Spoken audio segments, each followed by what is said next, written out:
Lada unveiled the new X-Blade motorcycle on the opening of the ongoing Auto Expo 2018, and it will be positioned in between the Honda CB Hornet 160R and the Honda Unicorn 160. Now, the Japanese two-wheeler giant has unveiled a new adventure version of the motorcycle at the motor show.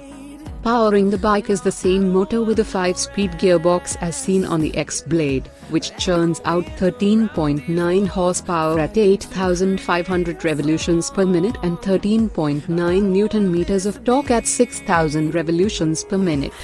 Its underpinnings are similar to the X-Blade and include a diamond-type frame suspended on telescopic front forks and rear monoshocks. Braking is carried out by a disc brake at the front and a drum unit at the rear.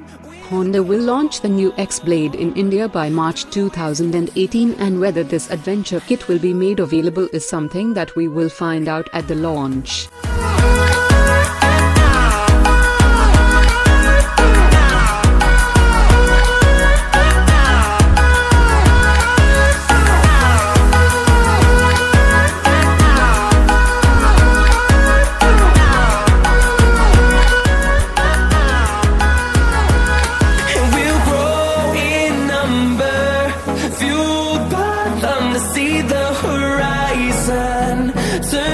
I hope you like the video and enjoy. Please share and like video, and don't forget to subscribe the channel. Thank you.